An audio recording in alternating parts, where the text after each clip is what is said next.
Historical Society. My name is Carol Garlow. There, I forgot to start. This is Carol Garlow, and today is June 21st, 2002, and we're interviewing Mr. Ned Wickes of Higgins Lake and Saginaw. And Mr. Wickes, would you make a statement that the tape will belong to the Historical Society? Yes, anything I say on this tape belongs to the Roscommon Historical Society. Thank you. Okay, We'll pick it up all right.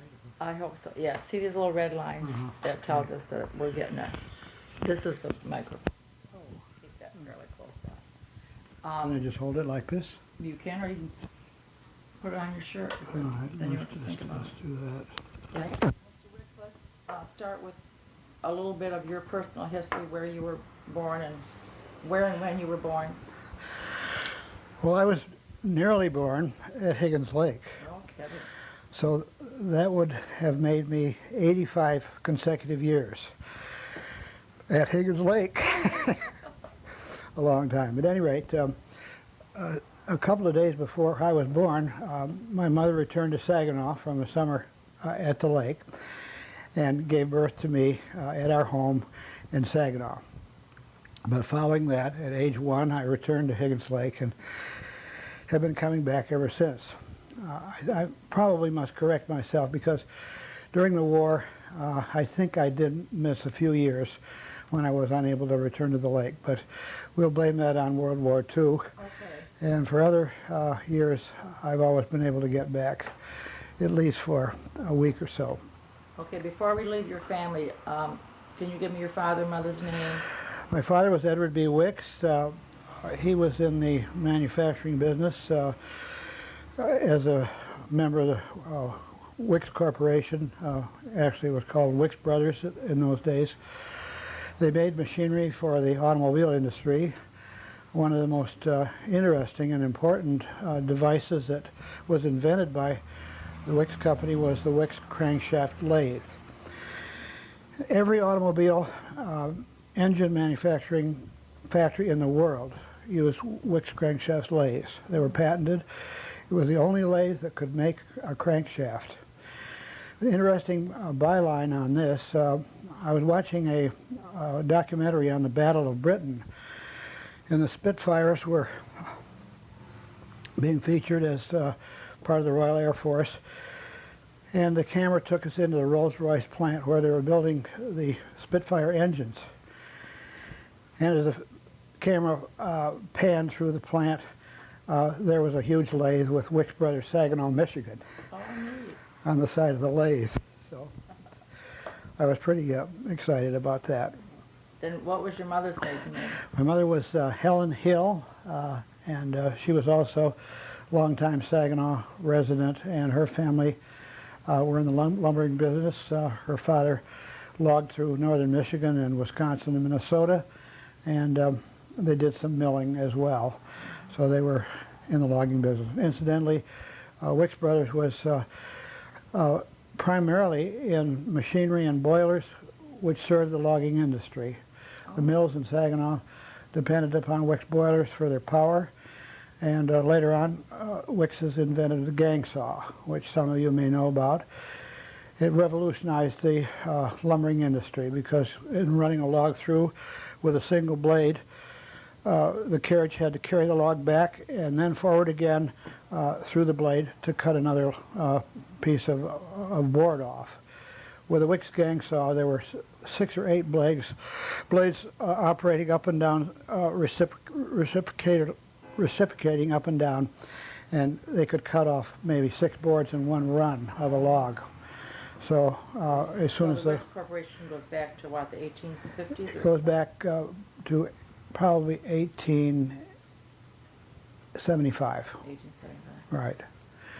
They moved the business from Flint to Saginaw in the late 70s, and of course attracted by the business they got from the lumbering industry. Then were you one of how many children? I was one of 2 children originally. My sister and I were born at an earlier period, 1917 and 1919. I was born in 17. And following that, 12 years later, My mother gave birth to 2 more children, a brother and a sister. Oh, so we have 4 of you. So there were 4 of us all together, but we were very well split.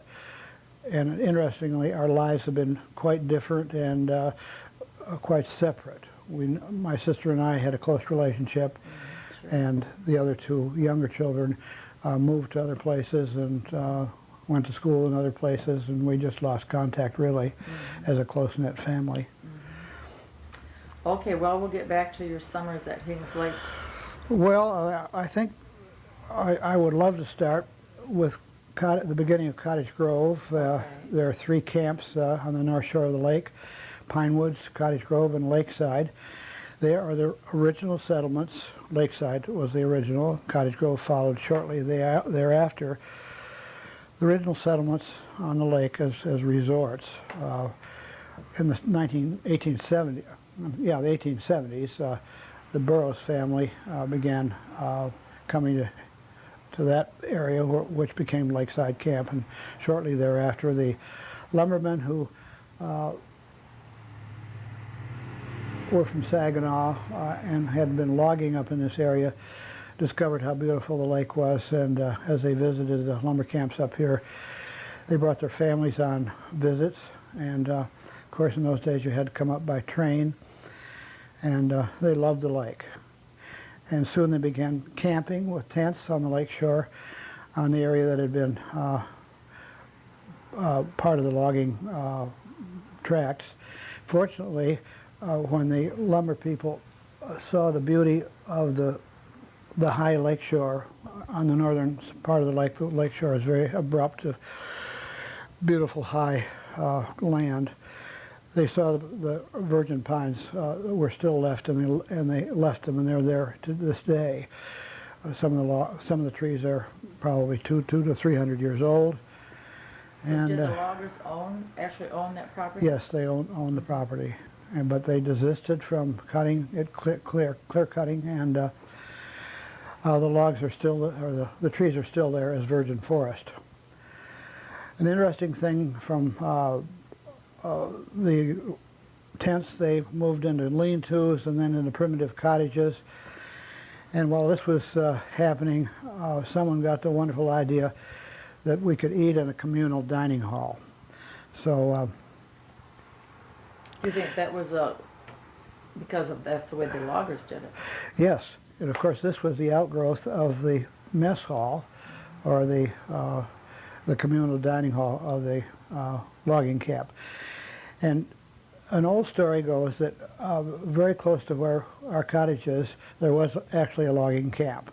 And there was a building which was used as a mess hall for the loggers. All the buildings were made of logs in those days. And I believe the very first building that was used as a dining hall may have been an old log building. They brought in some early farming wives who had settled in cutover areas. Land was cheap in those days in the cutover areas, and they were trying to make a go of the farms. And these ladies came in and did the cooking. And the people in what is now Cottage Grove all came for 3 meals a day at the dining hall. This tradition still goes on. Dining hall is probably now, let's see, well over 100 years old, and still going. Structure is? No, structures have evolved. Okay, but They replaced the log building, I believe, with a frame structure, and then added onto it, and it evolved larger and larger. But it's still a very, I would call a primitive frame building. The building that we're eating in now is probably, I remember it when I was young. It hasn't changed since 1920. And I expect it was about the same back around 1910 or even 1900. Probably the same building that was there in 1900. Today, every family must eat in the dining hall 3 meals a day. and how many families are you talking There are about? 23 families 23 families. at the present time, and there are no ifs, ands, or buts about this. If you're in your cottage, you eat in the dining hall. So in that way, we maintain a proper budget and able to pay for what the operation entails. Food's been And very, everybody enjoys that, I would imagine. oh, they do. Sure. Wives have a break from summer cooking and they love it. And we've had a series of very long-time managers of the dining hall. One woman, Josephine Stone from Saginaw, who was in charge of food services in one of the high schools in town, was the manager of the dining hall for, I think, 40 years. Oh, wow. So, very, very long, excuse me, long time traditions in the dining hall. Then did she have her own cottage there? She had her own cottage and a dormitory in which were housed. We had maid service in the dining hall with tables being served by maids. Most of these were high school girls who were recruited by Mrs. Stone, the manager from Saginaw High School, or early college students, and they stayed all summer in a dormitory. And So most of them come up from Saginaw. almost all from Saginaw, yes. So it was pretty fancy living. There were tablecloths and napkins and menus and wonderful food. So it was almost like eating in a fine resort hotel. Sure, well, sure. The older ladies of the camp actually came to the dining hall with white gloves, long dresses and white gloves. I can remember some of the dowagers, probably in their 70s or even 80 years old, with their long dresses and their fancy white gloves and so on, coming to the dining hall. One day, one of my friends of my same age, about 10 years old, who had very large feet. In fact, at a 10-year-old, he had feet size 12. And he wore out his shoes, and in that time, Roscommon didn't have a shoe store, and I'm not sure Grayling even had a shoe store. Anyway, no one came to town to shop, and so he, in lieu of a pair of shoes, wrapped a pair of burlap sacks around his feet. And of course, as kids, we didn't dress up at all, and compared to these fancy ladies. And I can remember the expressions on the ladies' faces when Henry Morley walked into the dining hall with his bare feet wrapped in burlap sacks. What a fond memory, huh? Needless to say, he never did that again. So when we came to the lake for the summer, as soon as school ended, the next day we came to the lake. And we never left the lake. My mother cut my hair, and I never was in Roscommon from June to September. Not even coming into town, or Grayling. Grayling didn't have a movie theater in those days, so there was no need to go there. So it was a very self-contained and wonderful existence for a kid. And my folks let me run wild. I had no supervision at all. Really? And I did. And look how well you turned out. I swam and I fished and I canoed and I did all the things that kids love to do, and stayed up as late as I wanted to stay up, and hiked in the woods and did all the great things that kids love to do, and I was completely unsupervised. Wow. I can't believe it. But I took a few notes here. One thing that was interesting is the food supply. I've often wondered how we got such fresh food and such good food. Well, to take dairying, for example, Bill Love had a dairy farm, and you may have heard that name. He was in Crawford County, about 2 miles north of Higgins Lake, and I had a wonderful dairy farm, and he stood alone in that area as a successful farmer.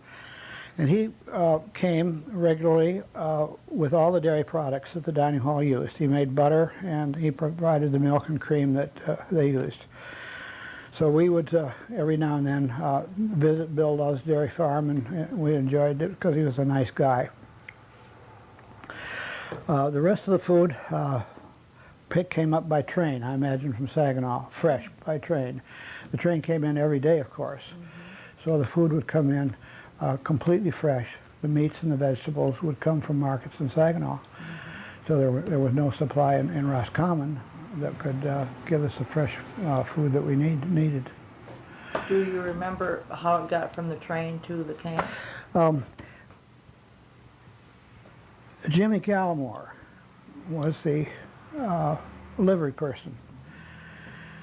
And I probably think that in the early days, Jimmy Gallimore was on a regular run from the Michigan Central Depot into camp with the food.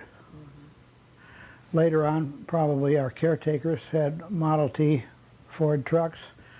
I remember they were the early ones, and they probably made a trip into town. The roads were better then, and Do there you were. remember Mr. Gallimore? Yes, I do. Do you? Yes. What was he like?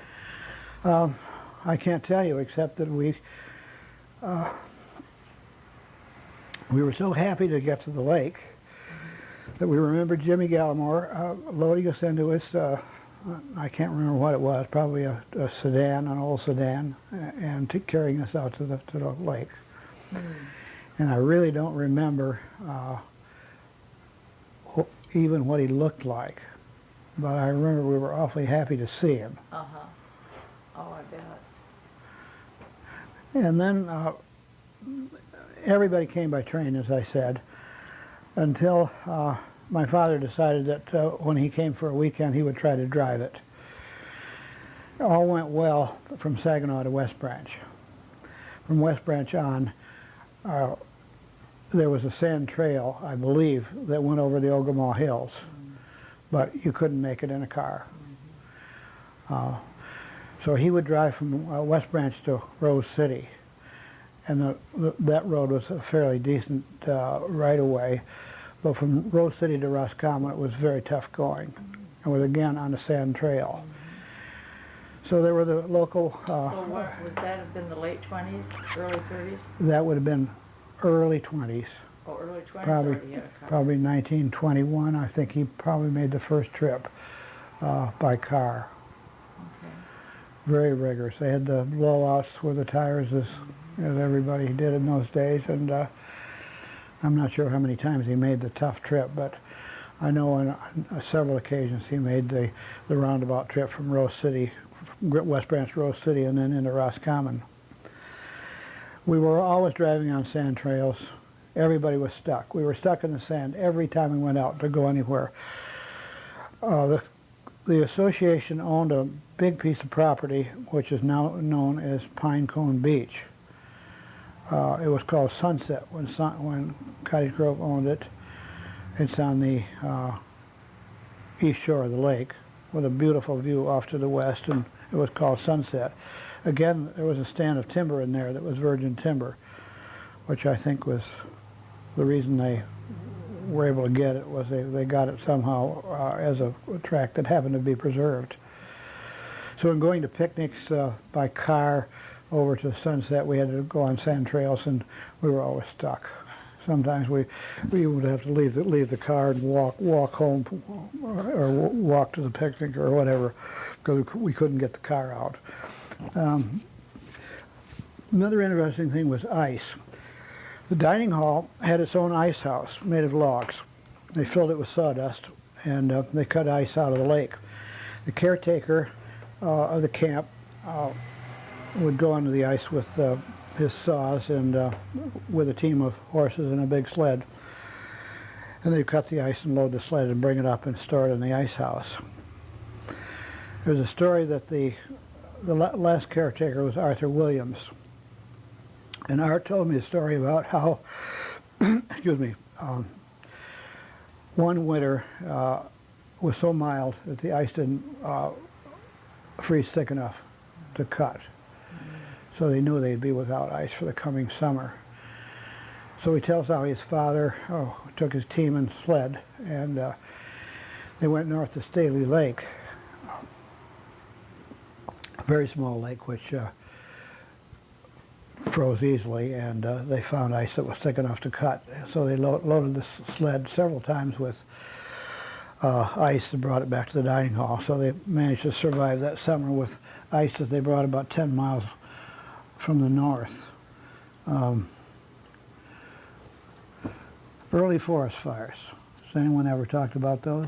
Uh, yes, one of our, Ruby Dyer talked about them, but they were up towards Chase Bridge in North. That way, yeah. So don't have information about the ones at Higgins Lake. Our forest fires with the westerly winds seem to always come from the west.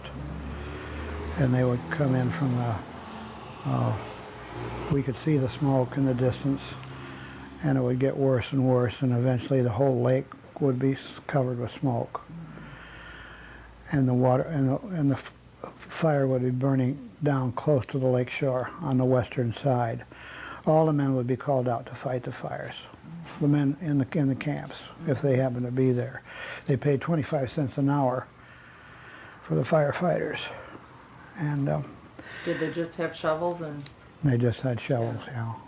And, Did your father ever have to go? yes, he did. And that's why I remember the 25 cents an hour that, Remember right. that? Yeah. So how early was that? Well, the country was still pretty much covered with slash in the 20s. These are fires of the 20s. Oh, okay, because in the history of South Higgins Lake State Park, they state that in 1908, Right. document that. So the fires you're talking about are from the 1920s. Yes, Were they just lightning strike we don't type know. things, or you never knew? You know. And then the era of fire control began to start, and the fire towers were built, and the DNR began to establish actual fire patrols and people who were skilled in fighting fires. And Cottage Grove was terrified that the camp would burn. Oh, I imagine. And so we plowed a large fire break about eighth of a mile behind the camp. They plowed a fire break which was probably 75 feet wide. Oh, great. Well, And I that can was wise. I can remember how deep the furrows were in the sand. And every 4 or 5 years they would run the plow back along the fire break and break it up, so it would be a clear barrier to any fires. Unfortunately, we never did have any fire damage. And right now, the fire break is almost all grown up, and we're very, I guess, self-assured that no fires will ever hit again. But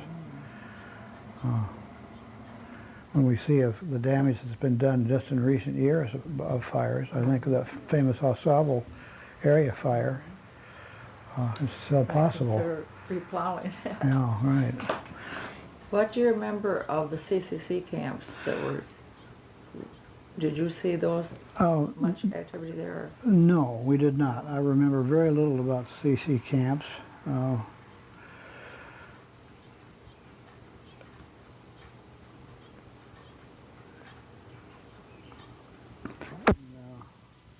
I think one other thing that I remember vividly, and it's kind of a spooky memory, is the story of the hermit on the island. Has anyone talked about this? No, it's been written, very little written about it in Lakeside, in a book called Lakeside. Yes. Well, this elderly gentleman lived on the island, and he lived in a semi-cabin dugout. He dug a hole in the sandbank and reinforced it with timbers, and it was literally a dugout. He lived there only in the summertime, and my thought is he probably returned to some kind of public-sponsored home for indigent people and stayed there during the winter, and then during summer he was released and off he went to live on his own. And this was true with a number of people, especially old men. I'm not sure where this agency was situated, but they would leave in the winter, leave for this indoor housing in the winter and come back in the summer. And they had cabins in various places near the lake, and we got to know these people. there was a wonderful old gentleman named Jimmy Dilly who lived in a little one-room cabin on the corner of Pinewood Drive and East Higgins Lake Drive. And he lived alone many, many years and had a little garden. And as young kids, we would go down and visit him. Oftentimes, our mothers would make a pie or a cake, and we'd take it down to Jimmy Dilly. And a tiny man, probably not more than 5 feet tall, and a little humped shoulders. And he would bend over and talk to us. And he was so pleased to get the baked goods that we would always bring him. Another sad story of a hermit was a woman we called the Swamp Angel, and she was one of the saddest individuals that I've ever known, and I remember her vividly. And she too lived in a dugout in the side of a sandbank. Was dug this hole, and it was reinforced with logs. And again, in the summertime, she lived in this hovel in the side of a sand hill. Where? You can't. Where? And this was in Evergreen Park. Oh. You can't imagine the poverty and the stress under which these people lived. She had a long gown on, which was in rags, which I remember. She was filthy, no shoes, and a mud floor in this dugout. And I remember her walking across this muddy floor on a wet day, with the mud coming up through her toes as she walked across her and well. My mother was a very generous person and very interested in helping people, and so we would go to the Swamp Angel maybe every... Did you ever know her name other than that? No, I never knew her name. Every couple of weeks with a basket of food. And I'm glad my mother took me along, because I had a chance to see what poverty really was. She befriended a number of people like this. There was abject poverty up here. There was a family named Olson. They were trying to run a poultry farm, and this was during the Deep Depression, the 20s Depression. He probably had lost his job down in southern Michigan, and had moved up here to get cheap land and had tried to get into farming. And he had 3 children. He was Swedish extraction, and 3 blonde kids. And mother would take, again, baskets of food and canned goods and so on to the Olsons, which these people were starving. And they were near the lake? Yes, they were probably 2 miles back from the lake. And if there were any kind of odd jobs that were available in our camp, we would try to give Mr. Olson work. And that went for any other people that were in the neighborhood who were suffering with no money. And it was a sad time, because people lost their jobs in southern Michigan and they came north because the land was cheap or almost free. Maybe they squatted, and they thought somehow they could make it.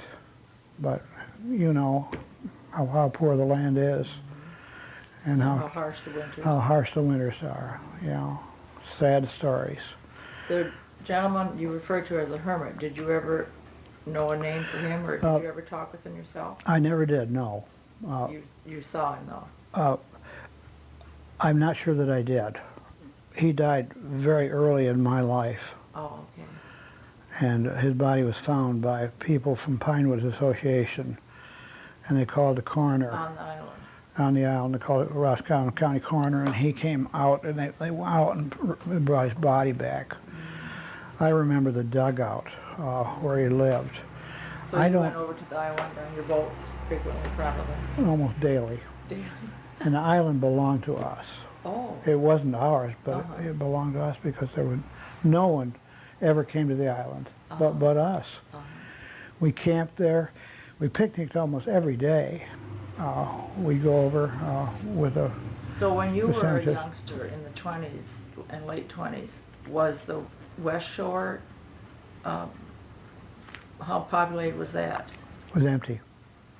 Was that Lion Manor there yet then? Lion Banner was there, yes. It was farmed in those days. We called it the farm. Charlie Lyon was alive, and in farming that area, there was a big barn and his house, beautiful. Did he have like dairy? Oh yes, he had cows. Oh, he had a big herd of cows. I remember the cows coming down and wading into the lake and walking along the beach. I've got a photograph of the cows at Lion Manor, standing That in would be a nice one for us to copy if you. standing in the water. Well, Charlie Lyon was a real character on the lake and very well known.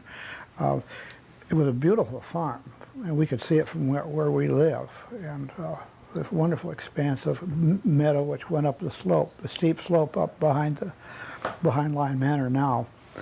And he had it was all cut out in a meadow.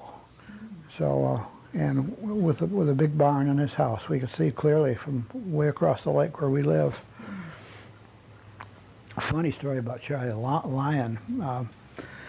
Our caretaker was Arthur Williams, as I pointed out, and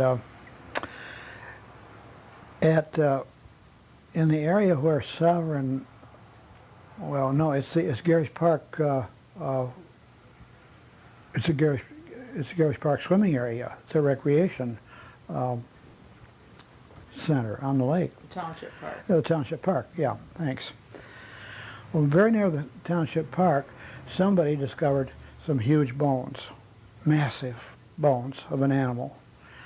And the science department at Kirtland College was called, and one of the scientists from the college came out, and they wanted to get these bones identified. They were so huge.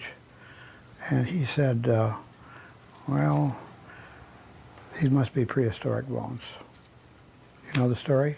I think I remember hearing it. They're the bones of a prehistoric bison or a camel. They're so huge. So he said, we'll have to send the bones down to East Lansing, to Michigan State University, to have them identified strongly, and identified accurately. But he said, I'm sure that they're prehistoric. Well, there was a good story in the Roscommon Herald on the discovery of the prehistoric bones. Well, our caretaker, Arthur Williams, goes back to Charlie Lyon, said those aren't prehistoric bones. Those are the bones of Charlie Lyon's team, which broke through the ice and drowned. Oxen? No, they were big bay horses.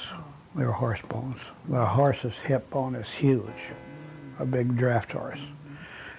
He had a load of logs on a sled, and the whole shebang broke through. And the carcasses of these horses apparently washed up on the beach and disintegrated. And I said, "Are you were sure they were horses?" And he said, "I'm sure they were Charlie Lyon's team." He said there was part of the carcass of one of those teams left.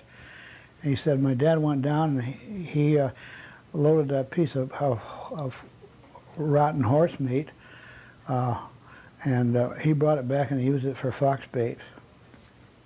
Oh, So wow. it sounded authentic. Uh-huh. At least Arthur Williams' story sounded very authentic. But anyway, the story kind of disappeared and from the news, and it turned out that they weren't actually prehistoric bones. But Charlie Lyon had that farm there then? Yes. A long time? Yes, he did. And they got into the tourist business a little bit too. And Mrs. Lyons took in people for dinners, and then I think they rented out a few rooms in this farmhouse. It was a two-story house. It probably had a couple of bedrooms upstairs. It was called Lion Manor. Yes. And from Lion Manor, that may have derived from the fact that she did take in boarders. And we know that happened as the farming wound down. There were no longer cows and farm animals.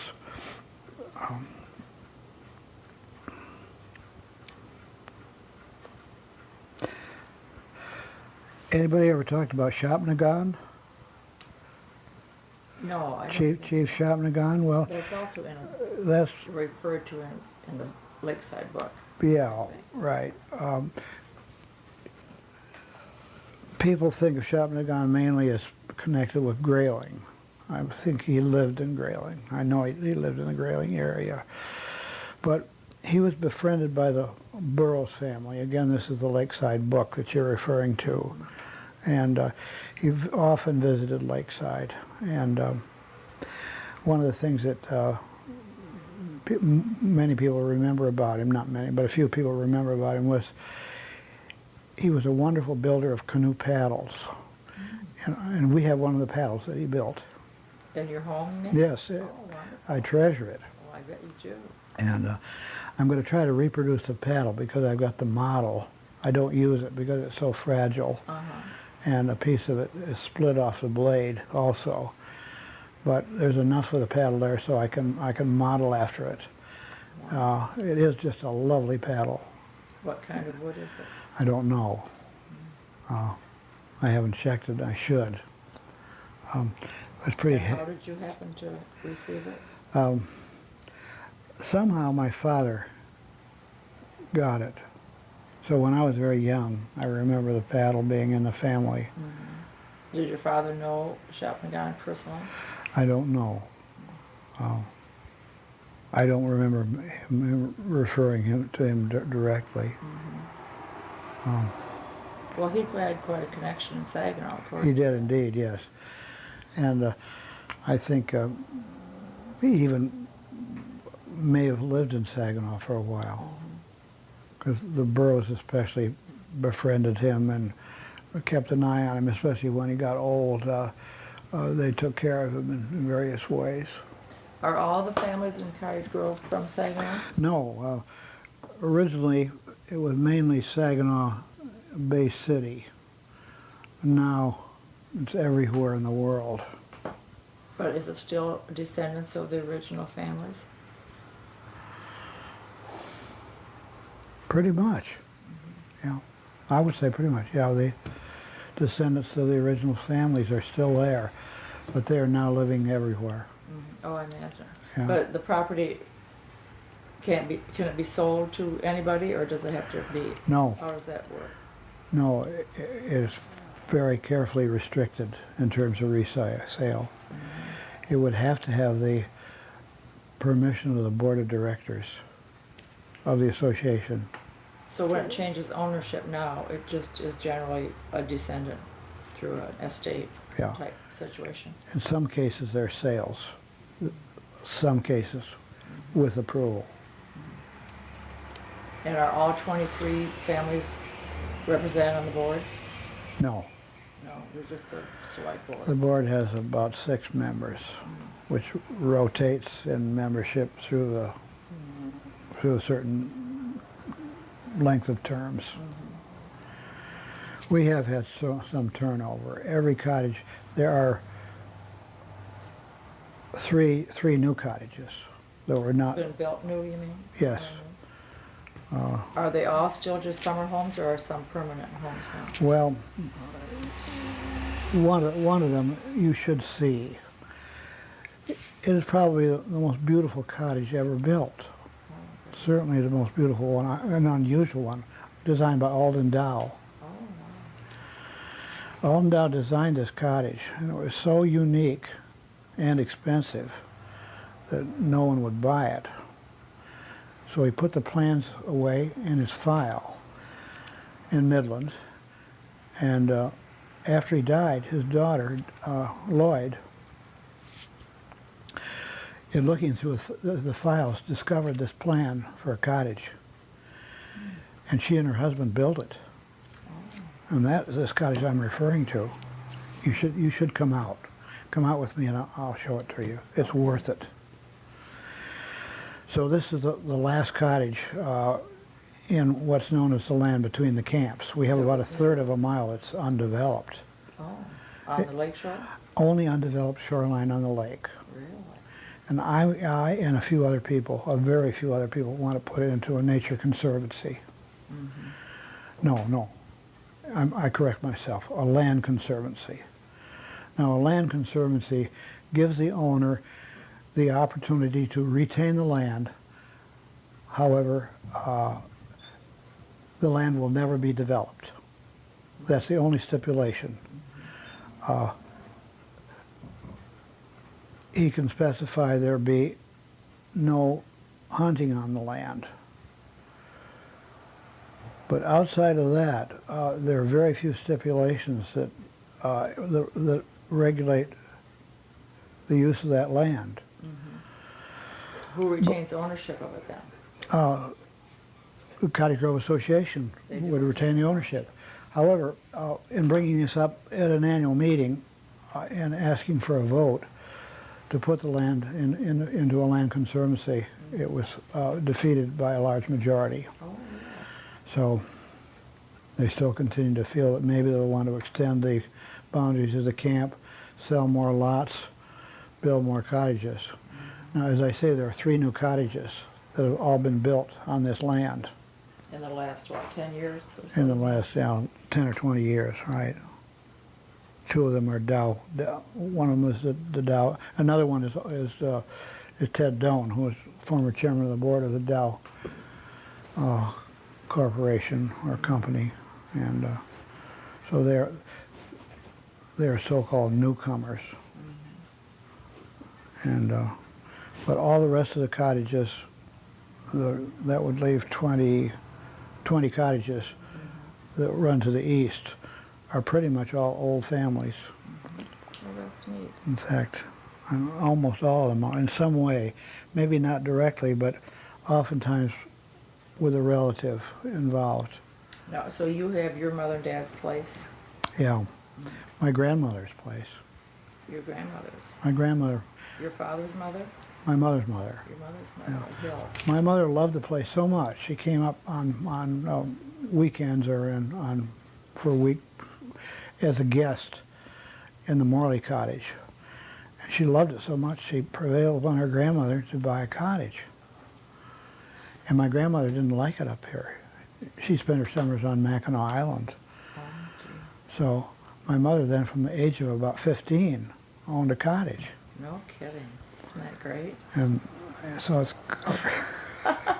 gone on since then. Yeah. And how many children do you have to pass this on to? Well, we got 4, You have 4. 2 boys and 2 girls. Yeah. Just And they like live everywhere, in the east and in the west. And Uh-huh. they manage to get up for a vacation, hopefully. Sometimes they don't. My son, one of my sons is in the boat business, and his big business period is summer, so he lives in Massachusetts. So he can't leave the sea in the middle of the summer and his boat business. So now you stay just for the summer currently? Well, we have 2 weeks. We have a 2-week allotment, my wife and I, and there are other members of the family who have their 2-week allotments. So the cottage then is used through the whole summer with these 2-week allotments. Oh, you're not here all the time? Well, we're here full time. Oh, okay. We have a house that's about a third of a mile behind the lake. Oh, okay. We bought 26 acres. Not in Cottage Grove then? No. Does the name Esther Cisco ring a bell? A little bit, yeah. Where are you from, where the Skingley Oh, Hotel Skingley was? Hotel, yeah. That's right down, the Skingley Hotel is about 200 yards of where the Swamp Angel lived. Oh, really? I remember the Skingley Hotel quite well. What can you tell us about that? Well, it was a big frame, white, typical building. And there Oh, I were, understand it was not on the lake. no, it was back about maybe 2 blocks from the So those lake. people, the guests from that hotel just walked down to the lake and used They the lake wandered down, at the yeah. end of the road, or what? There was a road end that went down. It was what is now, I believe, Saginaw Street. Oh, okay. and that led directly to the lake, and there was a little beach there, so they could swim and enjoy that. The foundations of the old Stingley Hotel is still there. Is it? Really? Yeah, I found it. I really didn't find it. Harriet Williams, do you know Harriet? Yes. Well, Harriet, well, she knows everything. We got talking about the Stingley Hotel, and I said, I know it was down here in Evergreen Park. I remember seeing it, but where was it? She said, I know where it is. So off we went, and in 5 minutes, we had walked over and found the foundations, this big hole in the ground, still there where the Stingley Hotel was. Yeah. So no one has built a house in that particular spot? No, there's a big block of land which is woods, Really? and very overgrown. I believe it was not burned down, that it was just taken down gradually. I think Mr. Mallinger talked about it in his Was this oral Joe? history. Joe Mallinger? Yeah. Yeah. Well, I'm sure Joe's mind was very clear, and Yeah. I'm sure that Do you remember any of the other hotels around? They talk about the Burdell. Cole, C-O-L-E. No, I don't know that one. Don't know that one. Carpenter I know the Burdell. and Burdell. Okay. And the Carpenters and the Cold, I don't know. Okay. All right. But everybody just came steaming up here first class on the train. And got here. The train was wonderful. We came up in what's called a parlor car. Oh, tell us about that. Well, a parlor car doesn't have seats like an ordinary Pullman.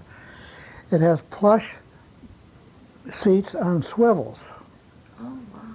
So you could sit in this big, comfortable couch-like chair and swivel it around so they looked out the window, or you could swivel it around and face the parlor car chair on the other side of the aisle, speak to the person across the aisle.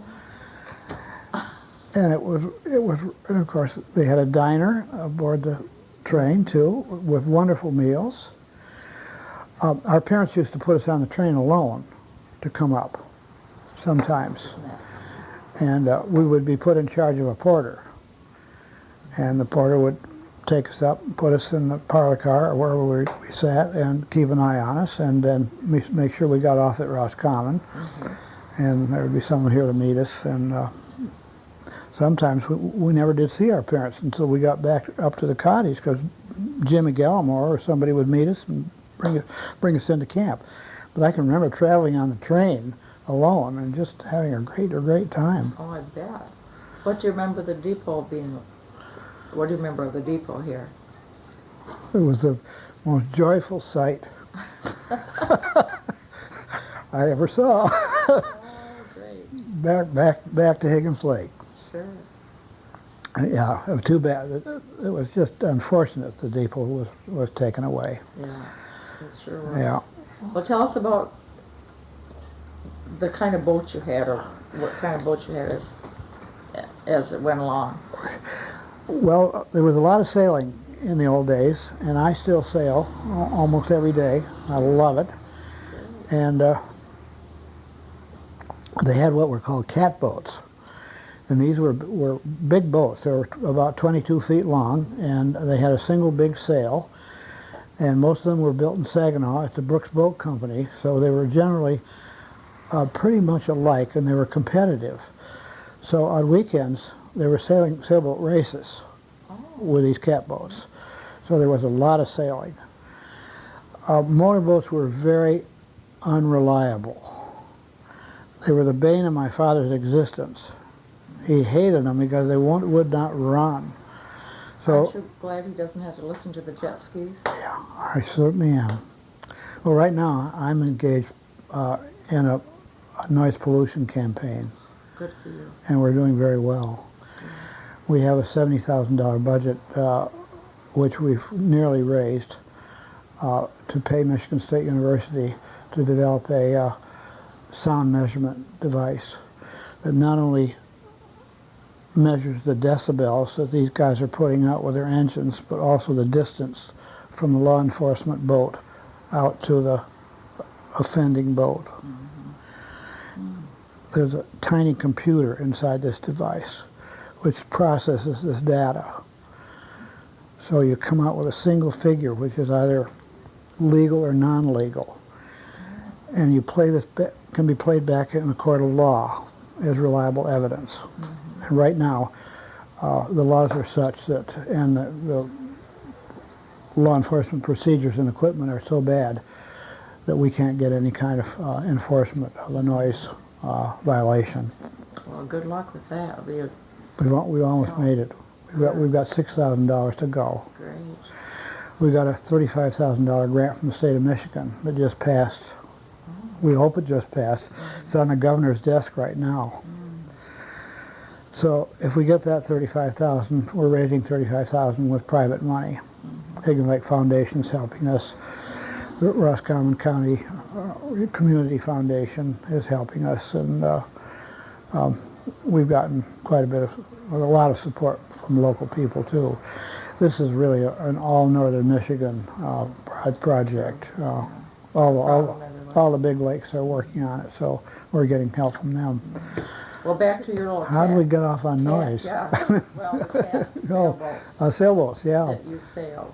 Yeah. And you said there were races most every weekend? Yes, and picnics. Endless picnics on sailboats. Oh, And night sailing, awful lot. And when the moon was full, the boats would be out in the lake sailing. oh, it sounds wonderful. By the way, the moon is full right now, and I may do the same with my boat. Good for you. Sounds great. And I've got a boat that's renamed after our original cat boat, the Ballymena. What's that mean, Bob? So Ballymena lives again. And speaking about Roscommon being Irish, Ballymena is Irish too. Is it? What does it mean? Ballymena is a township in Ireland, in Northern Ireland, close to Roscommon, Oh, just by chance. great. Well, just like Higgins Lake, it's close to Yeah. Roscommon. And we got Ballymena from a rum runner that sailed out of Nassau every night with a load of booze for the coast of Florida, and Kidding. she became a legend down there with the natives. The So- first Bellmina. First Ballymena, yeah. And how big of a boat was that? She was a converted yacht, a beautiful yacht with a clipper bow and a bowsprit and painted black. And she would sneak out at night with a load of liquor and anchor off the shore. And the small boats would come out from the Florida coast and pick up the liquor and take it on in. And the Ballymena would come back to Nassau the next morning empty. Natives made up a wonderful song, a folk song about the Ballymena, carrying the booze over and outwitting the revenue officers. And you actually bought that boat? No, the Ballymena just eventually, when Prohibition came, or when Prohibition was repealed, she died in She ran out of a boneyard somewhere because she was pretty old. She was a steam yacht. Oh, okay, so she was a really big She was boat. old. Oh, she was probably 100 feet long, Oh, at least 100 feet long. And you named your first boat? And we after- named our first boat after the old It takes me a Ballymena. while to catch Yeah, on. well, it's a convoluted story. Oh, and now This case, your present boat has the same name. Present boat, my present boat is 20 years old, and but she's a state-of-the-art boat. All the latest stuff on her, but she's a great sailor. Does your wife enjoy the sailing also? No, unfortunately, she doesn't. So she stays It's a bland. touchy question. Okay, we won't go there. She stays on land. Uh-huh. Well, that's good that you But have my your own thing. my kids all love to sail, and they're all great sailors. My son is a champion sailor. Oh, wonderful. He sails competitively and is very good. That's great. And I've got a son up here right now. My oldest son is now living in Roscommon County, and he's a boat builder, a wooden boat builder. Wonderful. So, and he's going into his second year up here, and he has a shop out on Steckert Bridge Road. Oh, good. Very good. Okay. Any other questions? Have we covered everything in your little, Yeah, we've covered. little? Oh, Joe Mollinger. We were very close to the Mollinger family. Oh, were you? Yeah, I knew Marie,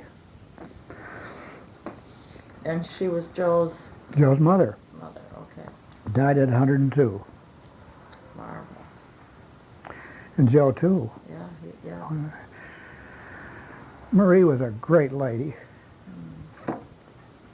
Now, in what capacity? They were caretakers? She and her husband, or The what? Mollingers were caretakers of the Lakeside camp Oh, okay. for a while. But Marie had the most wonderful garden, and we would buy vegetables from her. Oh. And she was a great cook. On every Wednesday night, the help, as they call it, the dining hall help, these are the cooks and the waitresses and all that, would have a night off. Oh, okay. So you're talking about Mrs. Stone? Yeah, Mr. Okay. Only one night off a week. Other than that, 3 meals a day, the whole shot. And it's still true. They still serve 3 meals a day, 7 days a week. But Wednesday night is still a night off. So Wednesday night, we have to fend for ourselves, unfortunately. So on Wednesday night, we'd go over to Marie Mollinger, and she would cook us a meal. She would cook it at her home? Yes, Oh, a chicken dinner and fresh vegetables. just for your family? Yes, Okay. fresh vegetables and chicken from her, all from right on the farm. But it was And we delicious. take it back and have a picnic in front of the cottage. Wow. Sounds pretty good. It was wonderful. I was a teacher. I have been a teacher most of my life, and I lived in Toledo, and one of my specialties was outdoor education. I believe that kids ought to get out of the classroom and see something beyond what was in the 4 walls of this classroom. So I brought 50 kids up here for a whole week from the school every spring. So we'd come up in May, Oh. and we'd have outdoor education for a week up here, And where did you house them? right in Cottage Grove, Oh, great. in our cottage. I had 50 kids, I had 25 girls in the bottom of the cottage, and 25 boys in the upper part of the cottage. They all slept on the floor, side by side on the floor in sleeping bags, and you can get them They in. loved it. They loved it. So Sure. one of the things we did was go down to see Marie Mollinger. She would sit on her back porch in a rocker, and the kids would all sit on the ground, Uh-huh. and she'd tell stories. No kidding. That was Yeah. wonderful. Should have had a tape recorder then. I choke up a little bit because these memories are so strong. Yeah, sure. Sure. Everyone speaks highly of her. But That's neat. How many years did you do that with your students? oh, this went on about 3 consecutive years, Yeah, that's great. and I didn't teach there that long at this particular school. But she would go back to the earliest days when they would be snowbound, and they couldn't possibly get out. There were times when they would have a truck. They had an old Model T truck, but she said they never could get out with the snow. They'd drive the team into Roscommon to get their supplies. And so her stories of the old days were fun. Oh, I bet. Sounds wonderful. Joe walked every day to the Love School, which was in Crawford County. I think it was about nearly 2 miles cross country. And all during his elementary school years. So he had a 4-mile walk every day to school. That's why I lived to be 100. Yeah, Or almost, or yeah. nearly Right. 100, I think. I visited. What kind of music? Was music a part of your Yeah, time at Cottage Grove? intimate part. We sang. Oh, tell us Constantly. about that. Oh, we sang. We sang in the dining hall. Cottage Grove and Lakeside Camp engaged in a ball game baseball game every Sunday. And they've done this for years and years. The camps have always had ball teams. They used to play Roscommon on Sunday or Saturday. And then they got into the competition between the two camps. And they've been playing each other, I don't know, for probably 70, 80 years, every Sunday. Great. So the camps have their own songs and their own cheers. So we give the cheers in the dining hall and sing songs and that have to do with the ball game, sort of, I bet you have very musically talented people. kind of pep rallies, kind of. Yeah. Yeah, we do. David Opperman has got a Dixieland band, which is nationally famous, and he's out of Saginaw, and he's in the travel business down there. But he also he much prefers to be a musician. So all during the times when the Opperman boys grew up, one Opperman played the banjo and Dave played the piano. Their father was a musician too, Pat Opperman, wonderful musician.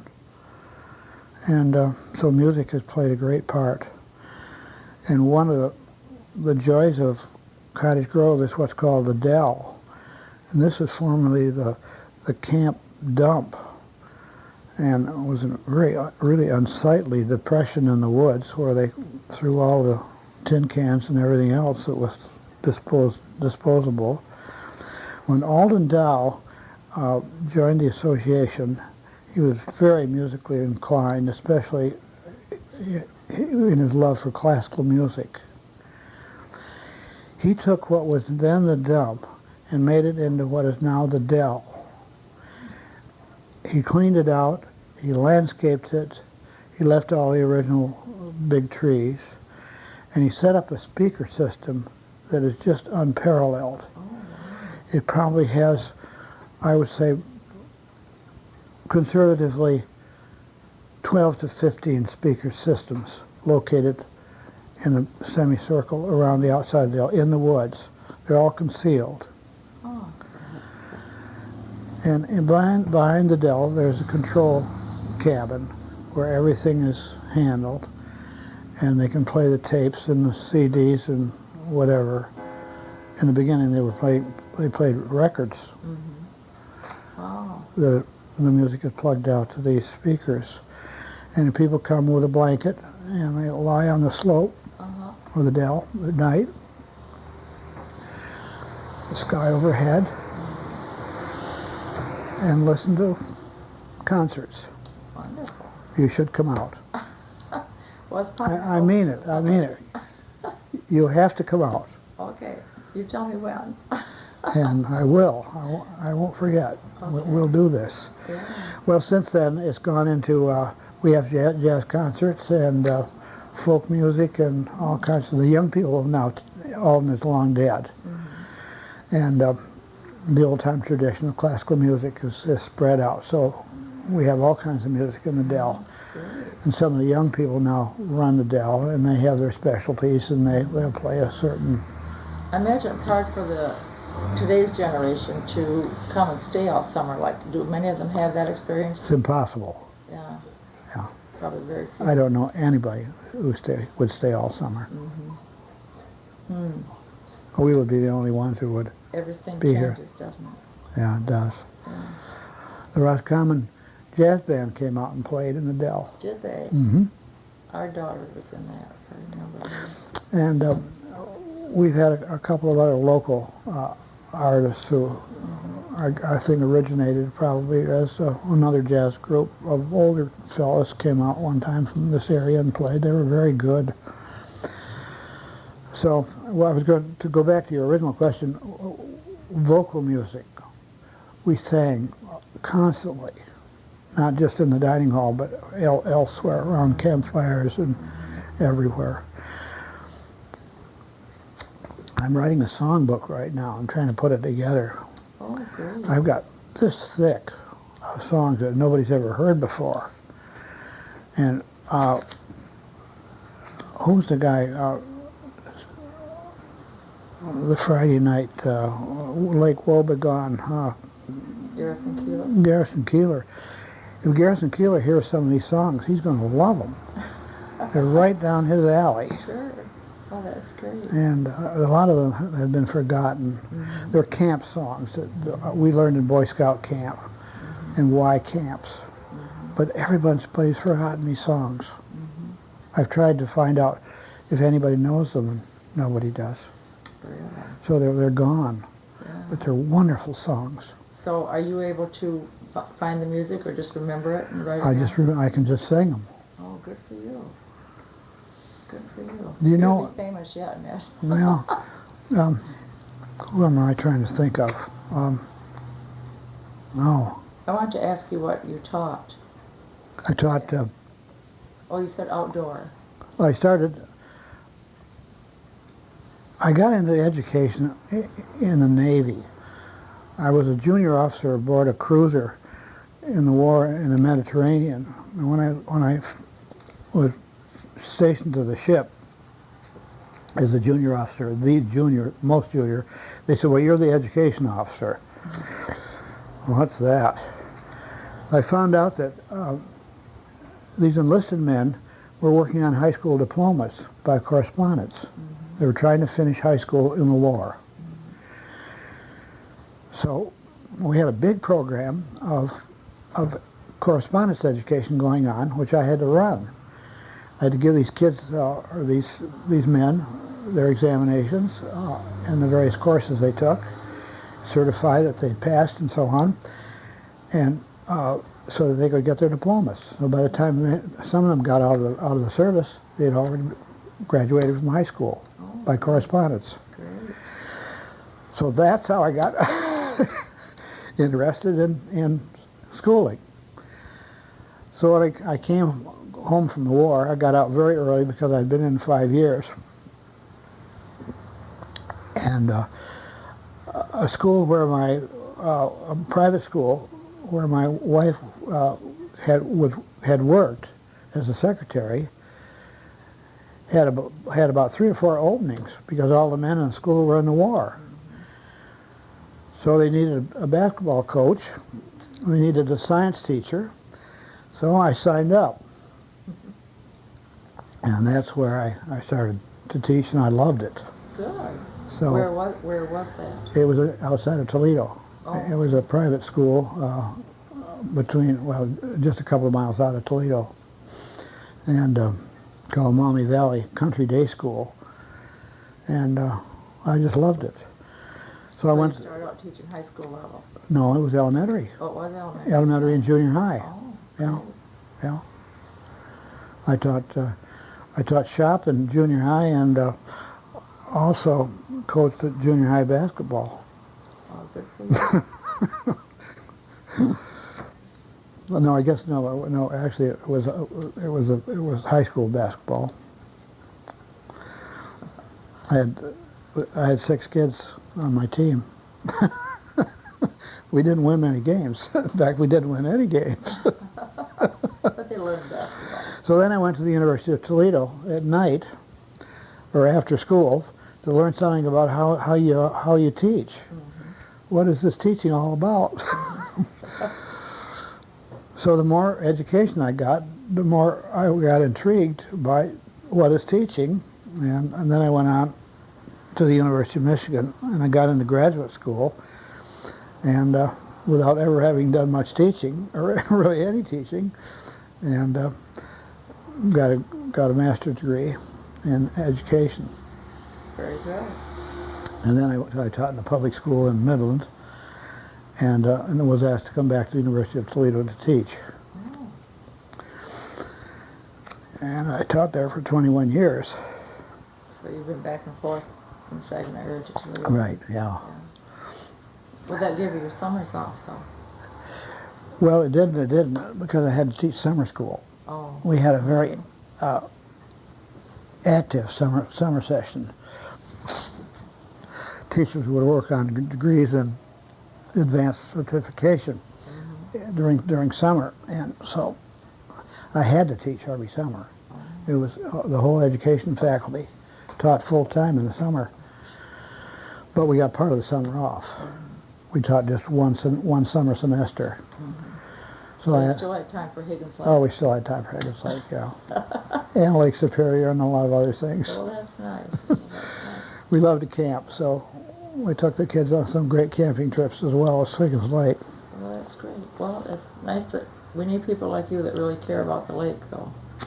Yeah, well, since I've been here 12 years, I work constantly on lake quality projects. Right now I'm helping my son work on lake level problems. Erosion of the lake shore is serious because the level's been maintained at too high a level, and we worked on that. Worked on swimmer's itch.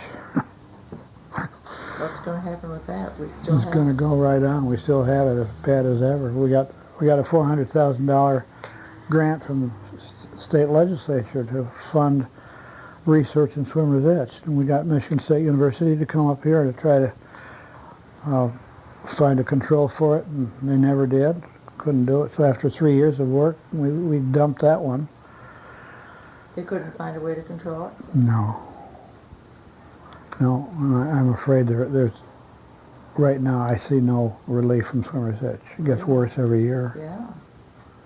It's a devastating economic influence on the area too, because we contacted a lot of commercial people on the lake, and they're just, people say, I want my money back. You rented this cottage to me under false pretenses. You didn't tell me that my kids couldn't swim. And so we're getting all kinds of reports through the Chamber of Commerce and through various resort operators around it.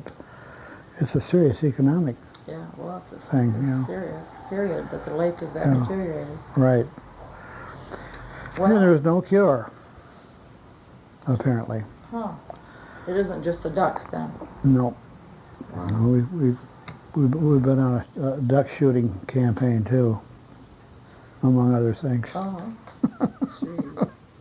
Well, okay, I think you gave us a nice We've done a potpourri, haven't we? background. We have, but I think we have a nice feeling for your part of the lake.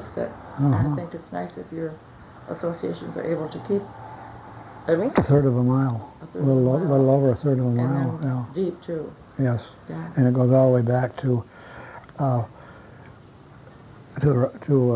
Roscommon Highway. Oh, great. Well, Yeah. that would be wonderful Yeah. if it could be preserved. Well, I want it preserved for the people of Michigan, or just the people who use the lake. Somehow they should see the lake the way it once was, a natural environment. Yeah, really.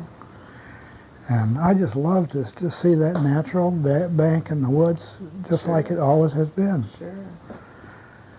It's interesting that people, many people, anchor their boats right off this stretch, and they'll stay there most of the day. They'll picnic and swim, and we try to restrict and, well, we do restrict people from coming on the shore. It's private property, and people throw beer cans all over the place these days, so we try to keep people off the shore. But they can anchor off the beach temporarily and have a lunch or whatever and enjoy the wild look of that part of the lake. That's great. It is. It's a precious piece of land. Yes, I guess so. And it's not just our private land. It should belong to, it should be thought of as belonging to everybody. Just like the lake is. Now we've got milfoil. Now we've got zebra mussels. And I don't know. I'm getting too old to handle those two things. Right. It sure has changed. Yeah. For sure. Right. Well, I think that we have pretty much covered your I enjoy it. perspective of Higgins Lake, Well, I enjoyed it. I love it. and you still do, so that's great. Well, I love to talk about it too. Yeah, that's very nice.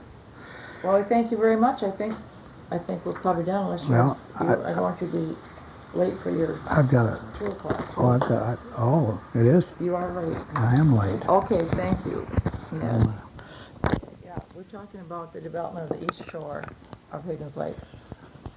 The east shore of the lake was almost undeveloped, with the exception of one very prominent house. I call it a house because it really was much more than a cottage. Andrew Price, who was well known in Roscommon, built a summer house on a high bank on the east shore. And it was so important to us because there it was, a house on this wild shore, and no one really expected to see a two-story home, which is very much like a city home, right in the middle of the woods on the shore of Higgins Lake. So it was an unusual thing. And that house, by the way, is still in existence on that high bank on the east shore of the lake.